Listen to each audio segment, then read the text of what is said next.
Hi everyone. Today I'm gonna talk about Marilyn Cochran Smith. If I'm being honest, I could not find a lot of information on this woman.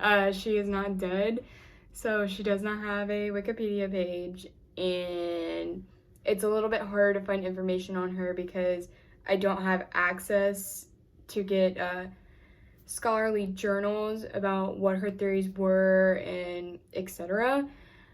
So more or less, this is going to be coming from what I can gather from her abstracts in her articles, because that's all that's available to me. And she doesn't really have a biography on her website either, so this is it. Marilyn Cochran Smith has been a teacher, education scholar, and practitioner for more than 40 years. Her major area of expertise is teacher education, research, practice, and policy in the United States and many countries throughout the world. Among her areas of expertise are topics relating to equity, justice, and inquiry in teaching, education, and learning. Also, I noticed that she does a lot of research regarding like graduate schools and stuff like that. However, a lot of her abstracts are about reform, more or less.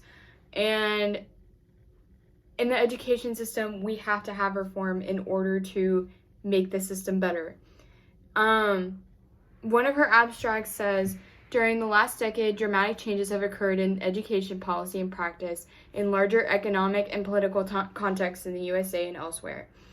Based on the widely shared view that education and the economy are inextricably linked, it is now assumed that teachers can and should teach all students as per world-class standards, serve as the linchpins in educational reforms of all kind, and produce a well-qualified labor force to preserve the nation's position in the global economy. I don't know if I necessarily agree with this, but like I said, it relates back to her promoting the idea of reforming the system, whether or not, hey, we need to implement social change into the system in order to make it better. These kids need to be well-informed, the quality of teaching needs to be better, stuff like that. Another abstract that I found also said that the chapter that she was talking about is based on the claim that we need a theory of teacher education for social change, one that is grounded in the relevant educational scholarship as well as grounded in the practice of school-based teachers. The components of the grounded theory include knowledge and interpretation frameworks, ideology and political frameworks, K-12 pedagogy for social change, and teacher education as inquiry across the lifespan. Implications for policy, practice, and research are identified.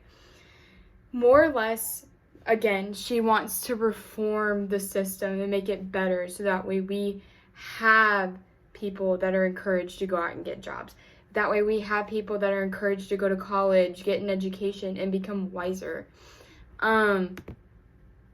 Additionally, there have been many highly politicized debates about reforming teacher education that are embedded within two larger national agendas: the agenda to professionalize teaching and teacher education, which is linked to the K-12 standards movement, and the movement to deregulate teacher preparation, which aims to dismantle teacher education institutions and break up the monopoly of the profession.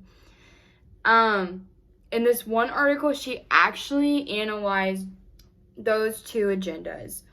And basically her standpoint is, let's reform it, let's make it better, let's make our quality of teaching better, because, again, without making it better, it might actually get worse. So in that article, the authors analyze how these two agendas are publicly constructed, critiqued, and debated, in drawing on public documents from each side and using the language of arguments of the advocates themselves. They argue that, despite very different agendas, the discourse of both deregulation and professionalization revolves rhetorically around the establishment of three interrelated warrants, which legitimize certain policies and undermine others. Taken together, what Smith labels the evidentiary warrant and the political warrant and the accountability warrant are intended by advocates of competing agendas to add up to common sense about how to improve the quality of the nation's teachers. So again, that brings me back to my point.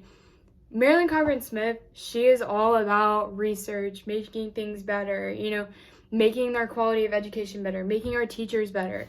Most of her articles that have abstracts have shown me that, oh my gosh, wow, she's done research on how we can become better teachers, how teachers can research while they're in the classroom.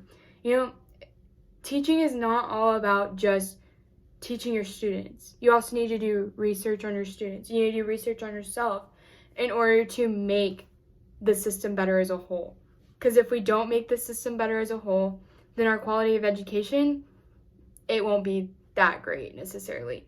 But like I said, Marilyn Cochran Smith, she just did a lot of research, and she constantly wants to reform our nation's teachers and the quality of education in order to make it better.